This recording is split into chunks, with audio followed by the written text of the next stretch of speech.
দিবা। আর যদি তোমরা সেই আমার আলামতটুকু নিদর্শনগুলো যদি তোমরা মানতে না পারো, তাহলে ঠিক মতো ওই জায়গা তোমাদের জন্য নির্ধারিত হয়ে যাবে। তাই রাসূল আকরাম সাল্লাল্লাহু আলাইহি ওয়াসাল্লাম কয়েকটি শর্ত উম্মতদেরকে মানার জন্য, পালন করার জন্য বলে দিয়েছেন। কি? এক নাম্বার শর্ত হলো আমার উম্মতরা এই কাজ কখনো যেন না করে, এই কথা কখনো যেন না বলে। আজকে সমাজ থেকেও শোনা যায়, আওয়াজও কি শোনা যায় যে আল্লাহ বেড়া। কি? আল্লাহ বেড়া। তখন এই কথা শোনার সাথে সাথে উত্তর দিয়ে বলি যে ভাই, আপনি যত সহজে বলছেন আল্লাহ বেড়া, আমরা এতদিন পর্যন্ত পড়ালেখা করে এসে কোনো কিতাবে বইতে পাইলাম না আল্লাহ বেড়া না আল্লাহ বেড়ে। এখন মাশাআল্লাহ আপনি তো অতি সহজে বলছেন যে আল্লাহ, কথা কয় না, আল্লাহ বেড়া। খবরদার, এই সমস্ত বলতে পারে যারা আল্লাহর সাথে আগ থেকে শিরক করে আসছে, তারাই বলতে পারে যে আল্লাহ বেড়া অথবা আল্লাহ বেড়ি। আমরা যারা মুসলমান আছি, ইমানদার আছি, ওই সকল ইমানদারদের জন্য এই কথা বলা শিরক। সে এই কথা কখনো বলতে পারে না। আবার বলে যে আল্লাহ বেড়া পাগল হয়ে গেছে, এই কথা বলা একবারেই শিরক। এই কথা শিরক যখন হবে, মহান আল্লাহ তাআলা বলেন ওই শিরক ওয়ালা ব্যক্তিদেরকে আমি কখনো মাফ করব না। নাউযুবিল্লাহ।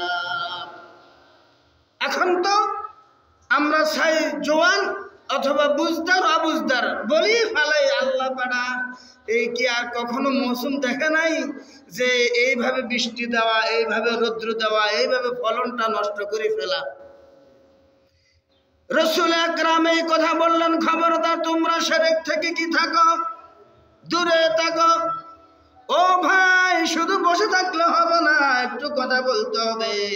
2 নাম্বার হলো তোমার অন্তর থেকে হিংসা দূর করতে হবে। কি? এত সহজ কথা, দ্বিতীয়বার কথা না। তোমাদের অন্তর থেকে আনা কালবি বাশার, আনা কালবি বাশার, হিংসার কারণে আমার অন্তরটা একবারে অসুস্থ হয়ে যান, দুর্বল হয়ে যান। হিংসার কারণে মানুষ এগাইতে পারে না, সমাজ উন্নতি হতে পারে না, নিজে উন্নতি হতে পারে না, আরেকজনকে উন্নতি করতে দেয় না। একমাত্র শুধু কিসের কারণে? একটু জোরে বলেন না, কিসের কারণে? অনেকের ছেলে মেয়েকেও পড়ালেখা করাইতে পারে না হিংসার কারণে, ঠিক কিনা?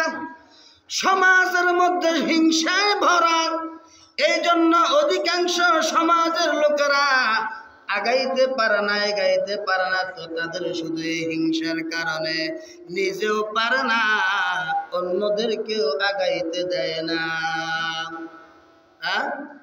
দেখবেন কিভাবে হিংসা।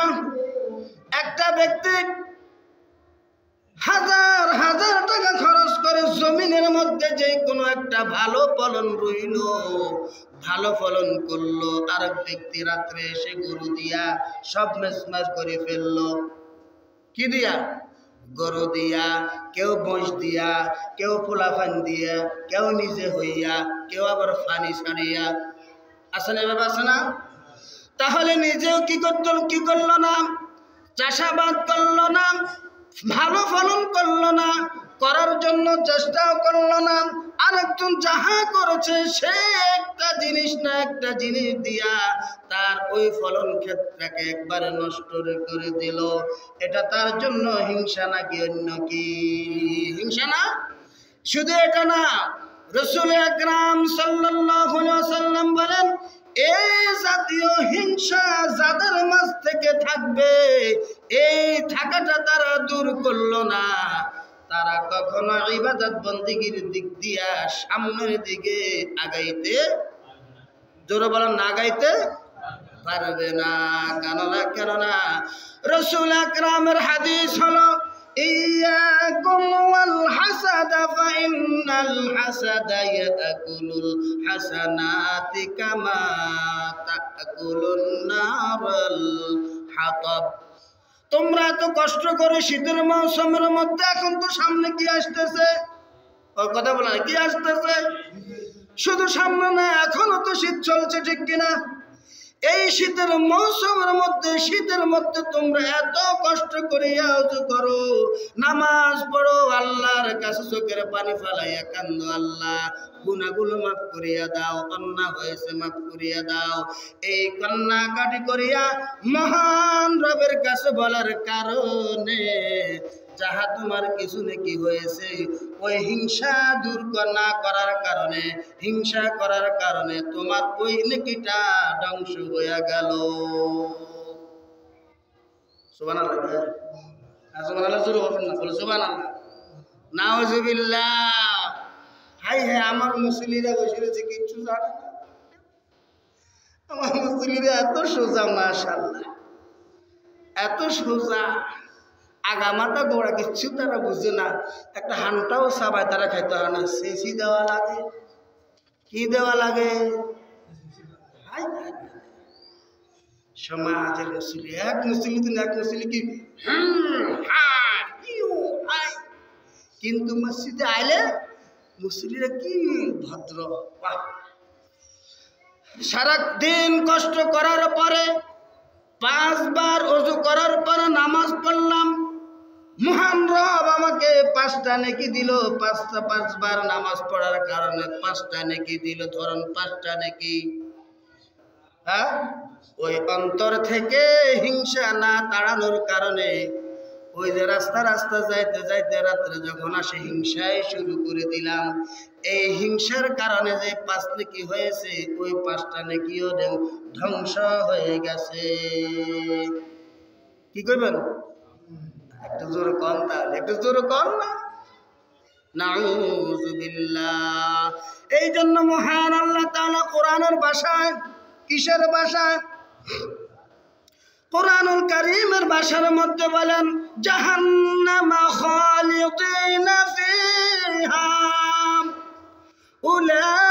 উলাইকা হুম শাররুল বারিয়া আমি ওই জাহান্নামটা রেখে দিয়েছি ইহুদি নাসারা কাফের মুশরিকদের জন্য কোন মুসলমানের ইমানদারদের ওয়ালাদের জন্য আমি এই জাহান্নাম রাখি নাই ওদের চালচলন তারা যদি করে তাহলে তারা নিজেরাই এই সহজ পদ্ধতিতে তাদের জায়গা নির্ধারণ করে নিল জাহান্নাম কি নির্ধারণ করে নিল জাহান্নাম আর সেই জাহান্নাম এত ভয়াবহ ওই জায়গার মধ্যে শুধু কষ্ট আর কষ্ট কষ্ট আর কষ্ট শেষা আর শেষা ডুবানো আর ডুবানো বরফ আর বরফ ওই জায়গাতে যেতে আমাদের নেতা আমাদের সরদার কি করলেন ওই নিষেধ করলেন কি করলেন আমাদের নেতা আমাদের সরদার কে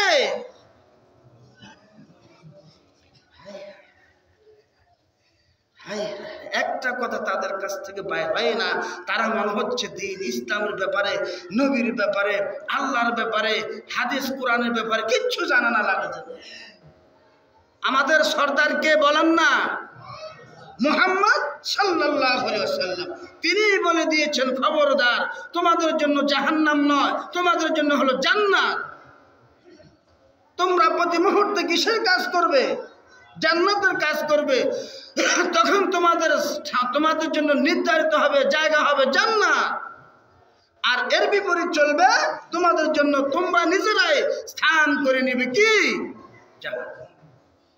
জাহান্নাম বুয়াদ মে সতুমুস্তাওয়ার জাহান্নাম কোনো নরমাল জায়গা নয় জাহান্নাম কোনো সহজ জায়গা নয় ওই জাহান্নামের মধ্যে কোনো শান্তি নাই ওই জাহান্নামের মধ্যে শুধু সিদ্ধত আর জিল্লত জিল্লত আর সিদ্ধত কষ্ট আর কষ্ট ওই জায়গার মধ্যে যাইয়া যতবার আল্লাহকে বলবো আল্লাহ তুমি আমাকে আরেকবার সময় দাও আরেকবার কি দাও সময় দাও।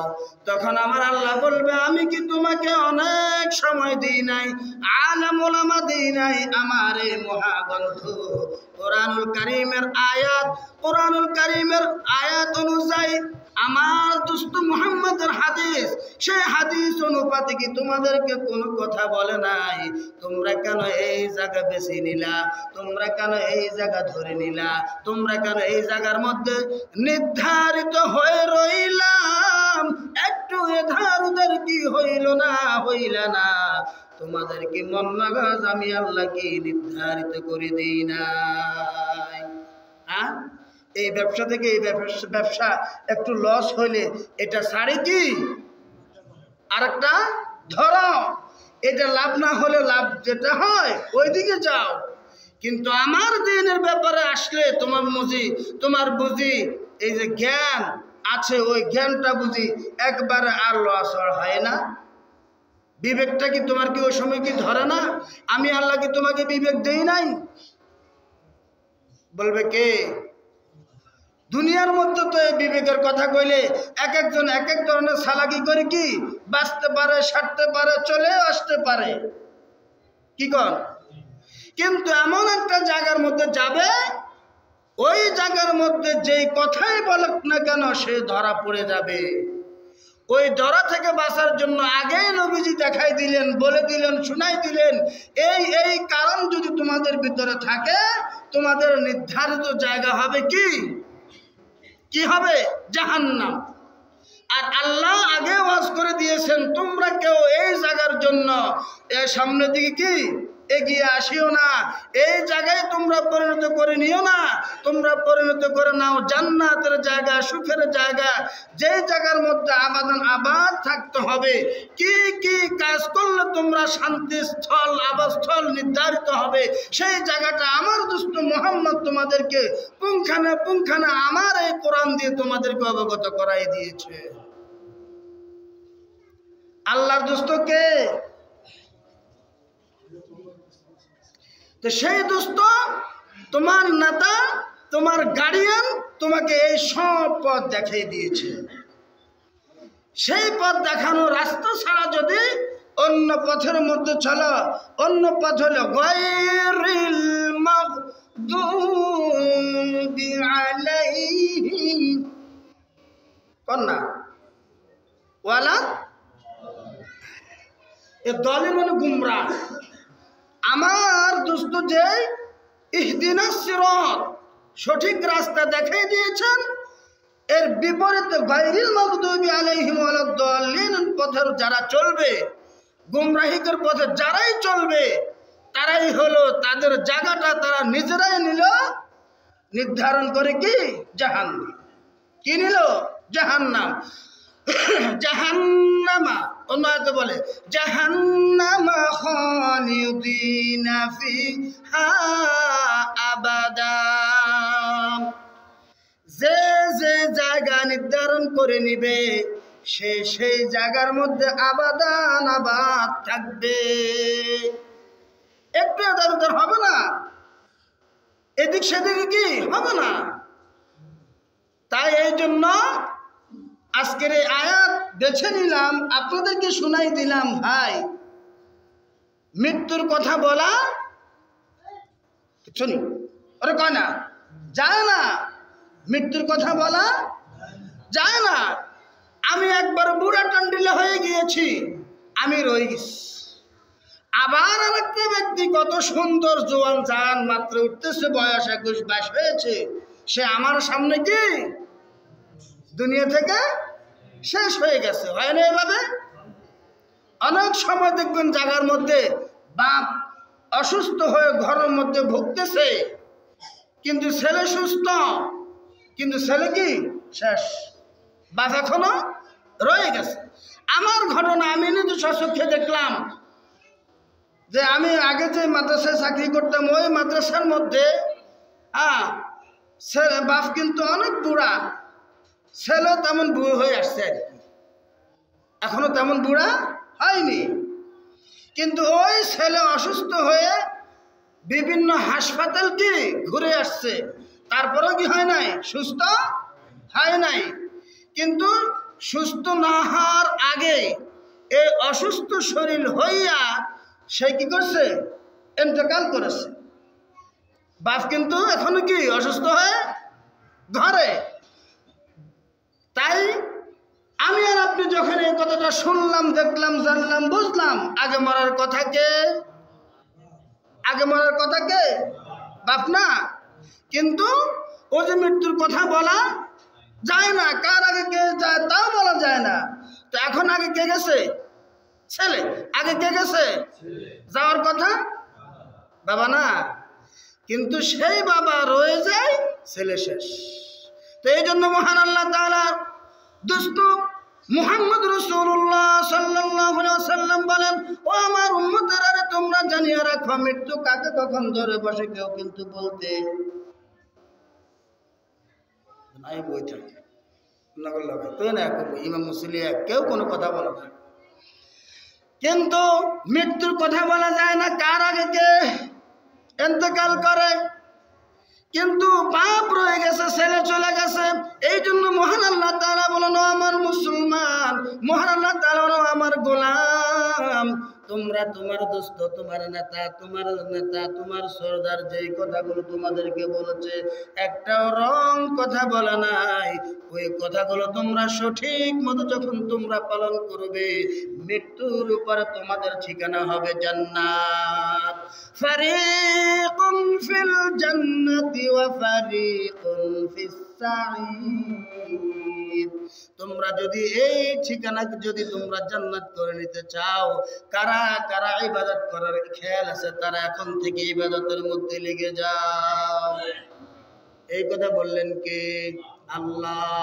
সেই জন্য আমার মুসল্লিদেরকে আমি বলি, মুসলমান ভাইরা, দুনিয়ার মধ্যে বেশি দিন থাকতে পারবেন না, ঠিক কিনা?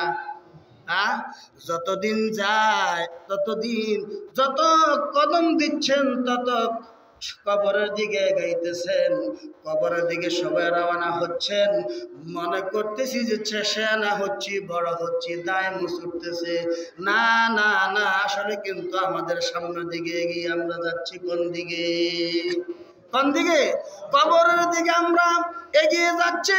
কি নিয়ে যাবো? এই জন্য আল্লাহ তাআলা বলেন, তোমরা আমার প্রতি মুহূর্তে ইবাদত করো, শরীক করিও না, গুনাহ করিও না, হিংসা রাখিও না। কেননা নেকিকে হিংসা, কেননা নেকিকে ধ্বংস করিয়া দেয়, হিংসা নেকিকে ধ্বংস করিয়া দেয়।